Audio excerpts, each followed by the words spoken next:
Do a quick overview of Buffalo Springs, where you lead the charge there. You're the manager there, correct? Correct. Yep. All we do is all rainbow trout, and it's about somewhere 350,000 fish a year, and it's about 80 to 90,000 pounds. Wow. And those are, like I said, those are reared from an egg to an adult. The production building, which is where we hatch everything we raise at Buffalo, we hatch from an egg up. So we hatch them, and then we have indoor troughs where we'll raise them out to fingerlings, like say 4 or 5 inch fish, and then from there we'll move them outside. We have 24 raceways. They're 2 wide, so like 12 and 12, 8 foot by 100 foot long each. It's all flow through. Our water source is spring water. It's a constant 58 degrees year round. It takes, a lot of times it's a year and a half to 2 years even sometimes of some of the fish we stock, but usually somewhere between a year and 2-year-old fish is what we're stocking for the most part. That was going to be my next question, was how long do you hold those fish? How long does that process take? But this is year-round. It's 7 days a week operation, but those tanks inside have to be cleaned every day. Those fish need to be fed every day. Christmas Day, Thanksgiving, New Year's, it's, Yep. we they got to eat. Yep. So hog's jaw and black eyed peas on New Year's, right? Won't you take me back to Tennessee? The award-winning Tennessee WildCast is on the air with the latest info about hunting, fishing, boating, wildlife watching, and all things outdoors. This year, we celebrate the men and women of the TWRA responsible for 75 years of wildlife conservation. Now make welcome your host, Jason Harmon. Hello, everybody, and welcome to this edition of Tennessee WildCast. We're glad you're tuning in. Thanks for watching. Thanks for listening. We got a fun show lined up today. We are in Morristown, Tennessee, with Mr. Matt Cameron helping co-host. Thanks for having us here, Matt. Hey, welcome back. We are in front of the Trapper's Cabin here in his conference room or auditorium here, so it's always fun to be back in Morristown. Yeah, we've been looking forward to having you all for a while now and got some great guests lined up while you're in town. We're going to be in town for a few days and shoot a few shows, but it's going to be good. Just wanted to first highlight one of our radio stations in the area, Morristown, WJDT, just right up the road, right, Matt? Yeah, just over the bridge there, just in Granger County. Yeah, so they run the show 5:30 a.m. on Saturday morning, so we appreciate our radio partners. Couldn't do it without them. We got 30 plus stations across the state who run the show and make us just get the word out, but help us get the word out. So we appreciate them. Appreciate you guys watching and listening out there on YouTube, Facebook, Twitter, Instagram, all those channels out there, and also thanks for listening on the podcast. So appreciate that. Today we're going to be with Roger Bitz. Roger is no stranger to WildCast, but it's been a while back. We were reflecting in episodes 61 and 67. It's been a while. Back when Doug was helping lead the charge here on WildCast, but anyway, Doug Markham helped us get the show going back in the day, and we're still rolling with 400 plus episodes, so it's really cool. And looking back, it's fun to watch some of those older shows and see how we did it. It's changed quite a bit, but a few less gray hairs back then. Yeah, exactly, in the beard and in the hair. I'm not losing hair now, but anyway, thanks for being here, Roger. Thanks for taking time out of your day to do this, and it's good to have you back. So let's dive in. It's all about Buffalo Springs today. Matt reached out to these guys and said, let's do a show on some hatcheries. So we got Buffalo Springs today, and that's where you lead the charge there. You're the manager there, correct? Correct. Yep. And how many hatcheries do we have here, Region 4? We've got buffaloes, which we're cold water, Irwin hatcheries, another cold water trout hatchery. Then we've got the warm water hatcheries, which will be Morristown and Eagle Bend. And I believe that's it in Region 4. I think so. Yeah, so we got 4. Two cold water and 2 warm water hatcheries. Awesome. Gotcha. Okay, cool. Well, let's dive in today on Buffalo Springs. But let's back up. Just do a background. I'd love to hear more about you and kind of your path to where you are today. I'm sure we covered that on those earlier episodes, but let's recap that again. Sure. Yeah. And get to know you a little bit. So, yeah, I graduated Tennessee Tech in 2007, got my degree in wildlife fisheries with a concentration in fisheries. From there, I was kind of just put my resume out everywhere, that during that time, we were in that recession time and a lot of people weren't hiring. So Florida was the first place that called, and I packed my stuff and went down there. Got hired on as an entry-level biologist with Florida in their research division. Mm-hmm. And that was a great, right out of the gun, a great way for me to get some experience quick, because it was we got hired on for it was part of a long-term monitoring data collection program that we got sent all over the state of Florida. Hands-on. Everywhere, yeah, from the Everglades to the Panhandle, and it was every kind of fisheries sampling you could think of. And it was just part of implementing a new standardized data collection program. So that really got me exposed to a lot of facets of fisheries. And when I got into it, my dream job was always to be a biologist, reservoir biologist. So that was really good. Got promoted a couple years after that. Worked almost exclusively in the Panhandle of Florida after that. Got to work on some different projects there. And like most East Tennessee boys, got homesick. So that was 2012. I was able to get hired on up here as a technician in the reservoir crew. Matter of fact, just right next door to the hatchery. Okay. Region 4 reservoir crew. And worked there for about a year. And then the position at Springfield Hatchery opened up. David Roddy, who's our hatchery coordinator, he was the previous manager, moved up to hatchery coordinator, and his position opened up. And hatcheries was never anything that I'd really honestly pursued. I mean, if you'd asked me in college, you think you'll ever work at a fish hatchery, I'd be like, no, I'm not interested in that, But I thought, it's one, it was a promotion, but two, I thought, well, here's one facet of fisheries that I hadn't had experience in. I thought, well, I think I owe it to myself to at least dive into that a little bit and try it, see if, And within a couple months of getting in that position as a hatchery manager at Springfield, I realized, I was like, man, this is rewarding. There's something about it that it just clicked with me personally to, okay, here I make an adjustment and I see a change. Yeah, definitely. And something about growing fish, it's just, I guess it's kind of like maybe what farmers, the satisfaction that farmers get, because that's what With it a is. crop or whatever. It's fish farming with a scientific twist is how I describe it. But so yeah, Springfield was a warm water hatchery. That's where we first met. Yes. Yeah, did a show right there. Right. Yep. In front of one of the big ponds. Right. So, there, like most of our warm water hatcheries, we raise walleye, sauger, crappie, Florida strain largemouth, striped bass, hybrids, a couple other different species. So I got some experience raising fish there for 7 years. And then again, kind of got a little homesick for East Tennessee. And when Buffalo opened up, I thought, there again, I was in hatcheries and I enjoyed hatcheries, but so when Buffalo opened up, it was a cold water hatchery. And there again, I was like, I've never saw myself being a cold water hatchery guy. But just like before, I thought, well, here's an opportunity to get back to East Tennessee and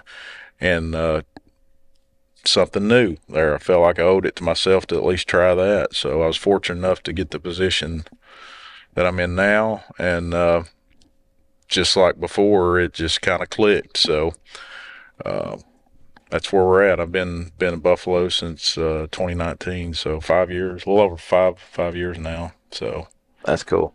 Well, I want to jump back just a hair.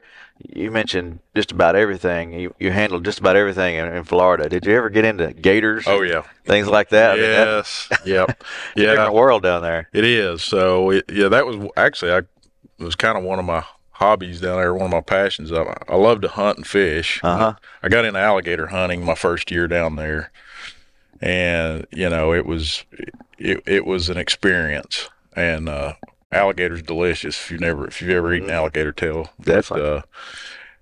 Got into that and got to do some with the agency some different programs where we actually got to go out and trap some alligators. And there was one particular project. It was a buddy of mine. He's an alligator biologist down there, and at that time, this lake in Central Florida is Lake Apopka. It's on the Harris Channel Lakes. It was had been closed to alligator hunting for years and years because it was surrounded by muck farms and the contaminants and stuff. So they wouldn't allow hunting there because of the potential contaminants, mercury and whatnot, PCBs in the alligator flesh. So we always talked about, because we were out there sampling. This place had giant alligators everywhere. It's like Jurassic Park. Wow. So we always joked about, man, if we could ever hunt this lake, it would just be epic. So he calls me up a couple years later and he said, man, our dream's coming true. And I said, what are you talking about? He said, we're going to go catch alligators on Lake Apopka. He said, you want in? I said, absolutely. So I drove 4 hours from the Panhandle down and helped him with this project. And it was kind of a collaborative project between the FWCs, Florida Fish and Wildlife, some folks at NASA, and then the University of Florida folks. And the goal was to capture these alligators, but we had the trick was you had to catch them alive, and they had to pull blood on them, and collect all the data that they could, but you had to pull blood on them while they're alive and look at all these different things. And then of course they would euthanize the gator later to look at flesh samples, and they were looking at all these contaminants and stuff in there. So wow. They said the goal was they said go out. He said we want the oldest, biggest males you can get. So we were ecstatic, and we got out. The first one we got he was 12 foot 1 inches, 495 pounds. Full grown. And how old is a gator that big? I'm not an alligator biologist, but I think it varies. But you're talking probably 50 years or older than 50 years. Wow. They say they can live to be 100, but again, I'm not an alligator biologist, but he's old. And then the other one we got was like a 12.3, and it was close to 700 pounds. Obese. Yeah. They were getting everything because they were having to euthanize the gators. They were getting every piece of data they could, stomach contents and everything. But it was pretty interesting to see. I think one of them, had the typical stuff you'd expect an alligator to eat, birds, turtles, fish, and then the other one was just full of crayfish. It's like really something this big is just eating crayfish. So it was easy meal. It was fun, Like a delicious meal. Yeah. I guess you don't just dive out of the boat on their backs and wrestle them to the ground like Steve Irwin, right? Stuff you see on TV is, How you catch them things? So we would use these heavy duty rod and reels, like, something you'd use for a muskie or an offshore big heavy duty rod and reel, 100-pound braid and a snag hook.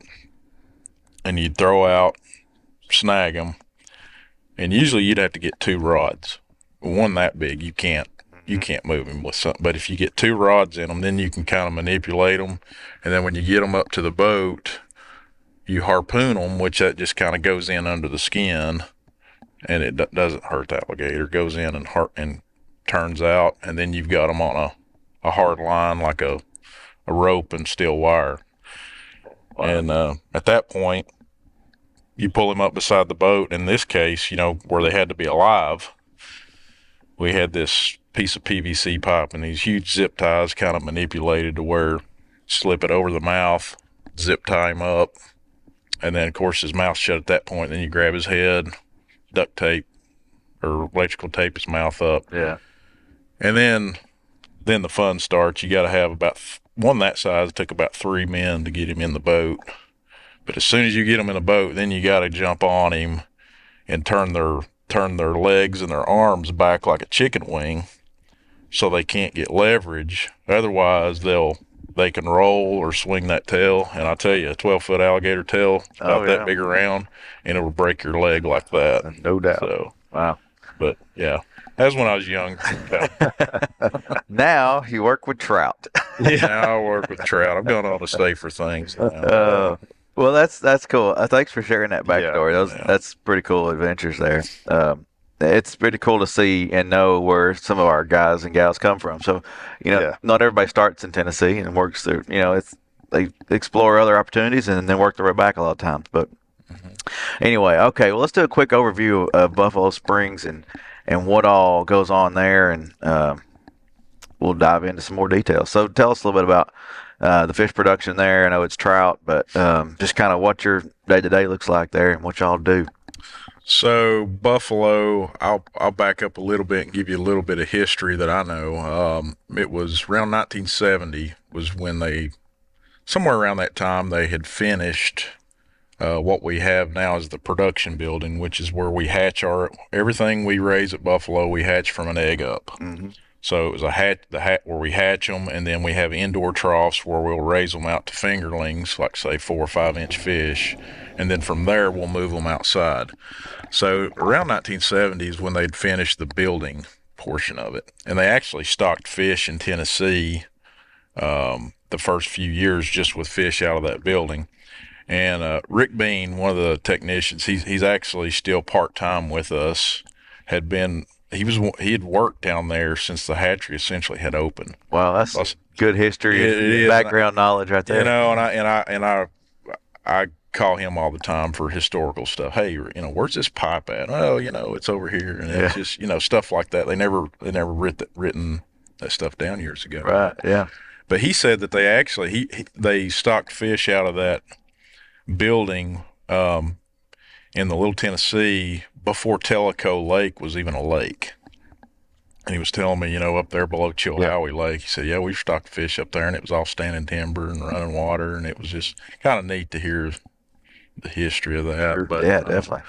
But around 1975, they finished the outdoor portion of the hatchery, which is where those fingerlings go and are reared out to adult size. So, are those raceways or ponds? They're raceways. So everything, I guess with cold water, it needs to be flowing. Yes, it's flow through. We have 24 raceways. They're 2 wide, so like 12 and 12. They're 8 foot by 100 foot long each. So it's all flow through. Our water source is spring water. It's a constant 58 degrees year round. So that's the good part. Yeah. We're responsible for, it's about 30 different locations that we stock, and mostly in Region 4, some places in Region 3, but it ranges from small streams, creeks, to rivers like Little River, Middle Prong, West Prong, Pigeon River, to tailwaters. You got the Clinch River, Norris Tailwater, Cherokee Tailwater, Holston River, and then we do some small lakes.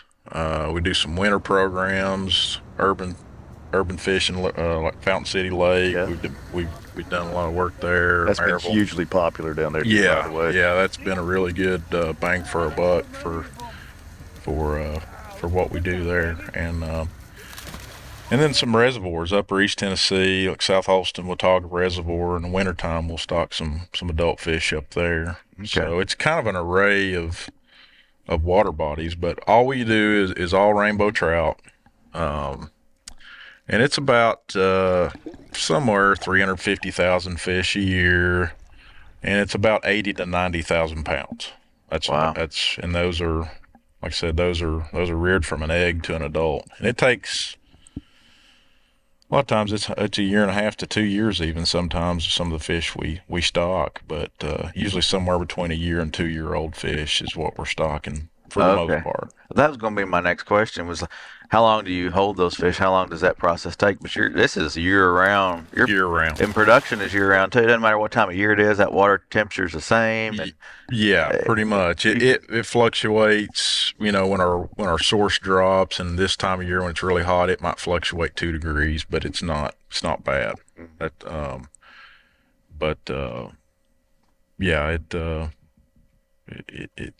We do a little bit of everything there, but it's 7 days a week operation. I mean, it's like a farmer, like you said earlier. It's 7 days a week. Somebody at our facility, particularly if we've got indoor fish, that those tanks inside have to be cleaned every day. Those fish need to be fed every day. Christmas Day, Thanksgiving, New Easter. Year's. We they gotta eat. Yep. So hogs on black eyed peas on New Year's, right? Yeah. Okay. Yeah. Just checking. Before we get into challenges, which is something I want to spend some time on, where do the eggs come from? So 2/3 of at our facility, on average, we get about 3 batches of eggs per year. We'll get a batch in September, we'll get a batch in December, and then we'll get a batch in March, April time period. And that's strategic for based on the timing of those individual batches, what their needs are. So like we said, it's sometimes we're stocking 2-year-old fish, sometimes it's 1-year-old fish. So you've got to strategically set up your rotation in order to do that. As fish are going out, you're replacing them in these places. Mm-hmm. So those batches are strategic in that. The September and December batch, those come from Irwin Federal Hatchery that we've got up in Irwin, Tennessee. Mm-hmm. Not to be confused with Irwin State Hatchery. Corey Jones. Corey Jones. Okay.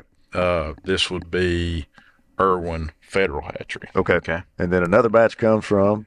In recent years, we've been getting a batch from the state of Utah, actually, and they'll fly those into us, FedEx, and FedEx fish eggs. Who'd have thunk it? And that's even though all we do is rainbow trout, they're different strains of rainbow trout.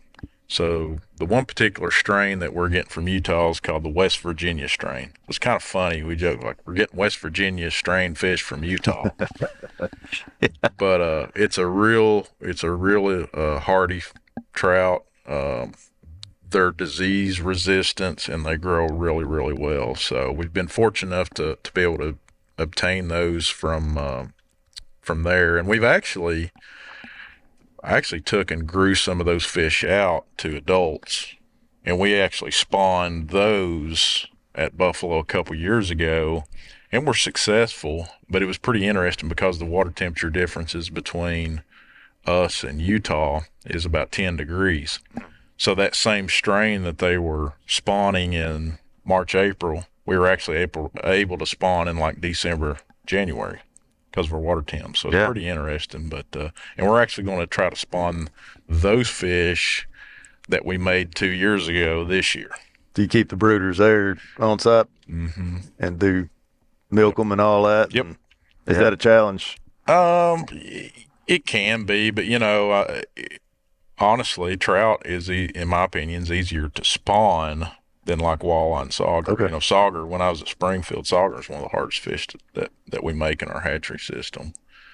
So I think it was a lot harder for those type fish. But, that's not something that we do on a regular basis, but it was something that we wanted to try and kind of experiment with, especially with that particular strain, to see if we could, the timing in which we could spawn it in Tennessee and, maybe make a few extra eggs for a buffer for ourselves. Just to let everybody know, there's 3 key things: water, space, and food is what makes a good quality hatchery and be able to produce good quality fish, right? Right. And I think that same principle applies to even, lakes and reservoirs or rivers. I think you got if you got space, you got good water quality, and you got good food.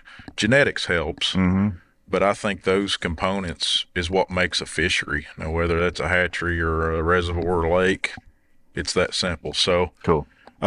Food, we're able to get probably the best food that we can feed fish in our hatchery system, and we've been very fortunate to keep that. Space, we've got good space. Our limiting factors is our water quality and quantity. And like I said before, our source is spring water. We're blessed with temperature, constant temperature. But unfortunately, that water has got high nitrogen gas in it, and when you have that, that's essentially like the bends. Divers get the bends, you get bubbles, embolisms in the blood. So the only way to combat that is you got to increase your oxygen. And we were fortunate about 3 years ago to get this. There was some new technology out there that had been developed in Canada. And it's pretty revolutionary in the amount of oxygen that it infuses into the water. It essentially doubled our oxygen. Oh, that's awesome. So that enabled us to combat the nitrogen, and that brought on all, when fish get stressed, they get secondary diseases, just like us. If we get our immune systems gets down because of one thing, then we're going to catch 2 or 3 others. Yeah. Same thing with fish.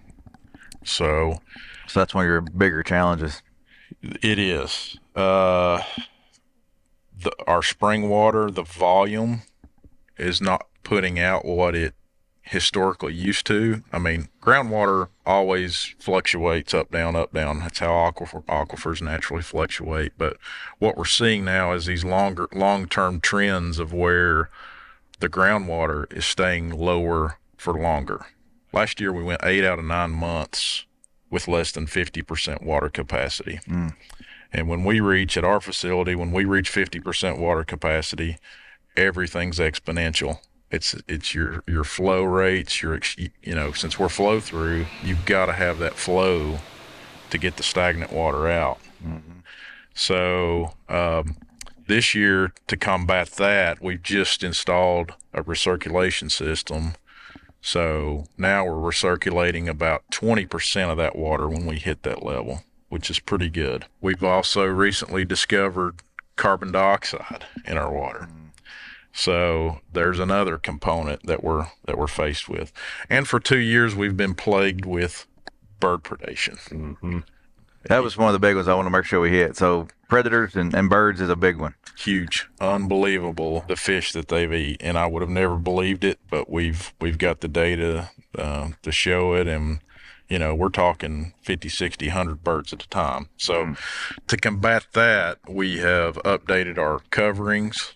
We've gone, we used to have the net style coverings, and birds, I've got videos, they'll walk out on that netting, push it down, find it. I mean, they'll through the net. They'll catch them through the net, any little crack. So we've updated that with some coated chicken wire, and then we're in the process of putting a hard cover on the upper section. So wow. Yeah. So will that make feeding and catching them to stock more difficult? An extra step. The upper third that we're completely covering, we're gonna be installing some doors, some sliding doors to access that. The lower section, essentially, it'll operate the same way. It's just a more robust covering. So. Well, I'm glad we found a solution that'll help. Yeah. And so far, we've already got the lower 2/3 done, and the birds actually, knock on wood, have left the last month. So first time in 2 years they've really left. So cut the food off, you stop giving them a free Golden Corral buffet, they're going to leave. Yeah. So. It's mostly herons. Heron, we've got great blue herons, the egrets, and night herons. We're plagued with all three. And then they got a day shift and a night shift. Minks and otters on top of that. Lord, bro, yeah. bringing their cronies. A little trapping needs to go on. Well, hey, thank you for sharing all that. We need to get out there to the hatchery sometime and check it out, and maybe do a show from on location. It'd be kind of fun. We're glad to have you. Maybe take me fishing like you did Jason and Doug. Yeah, maybe I can catch something. Yeah, absolutely. Fishing the raceway. I might have a chance then. Don't leave me out. Call me. I want to go too. Yeah. Well, it's been fun. Always good to get back to East Tennessee and chat with you guys. So, this is Tennessee WildCast. Keep coming back. Keep listening. Keep watching.